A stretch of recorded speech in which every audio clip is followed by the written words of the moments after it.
Est-ce qu'on peut comprendre qu'en 1 semaine, 2 semaines ou même 2 mois, enfin 3 mois, avec la nomination de Barnier, on puisse aller vraiment faire un pas à droite, même vers le RN, on vient de le dire, et tout d'un coup rebalancer vers la gauche? Oui, je pense que c'est très compliqué et très décevant pour les Français et les Françaises. Et on le voit dans les sondages, il y a de plus en plus de défiance. Globalement, les Français considèrent que les partis politiques, ils jouent pour eux. Ils jouent pas du tout pour les Français. C'est en gros l'idée que les citoyens ont actuellement en tête.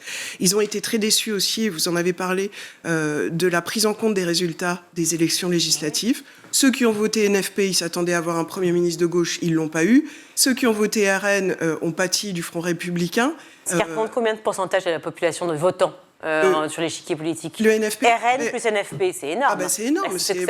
On a globalement, en déçu. Oui, l'Assemblée, elle est globalement partagée en 3 à peu près. C'est 60% de déçus à peu près. Ça veut dire que voilà, ça veut dire qu'on omet de prendre en compte ces portions-là qui sont énormes.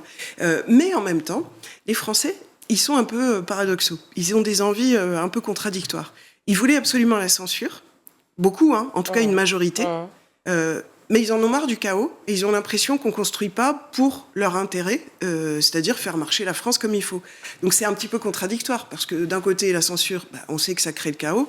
Et de l'autre côté, construire sur un chaos, c'est difficile. En même temps, le chaos est amené aussi par une dissolution quand même un peu... Oui, mais c'est aussi les Français qui ont voté pour la dissolution et qui ont envoyé un message qui est difficile à décrypter puisque l'Assemblée est partagée en 3 et qu'il n'y a pas de majorité.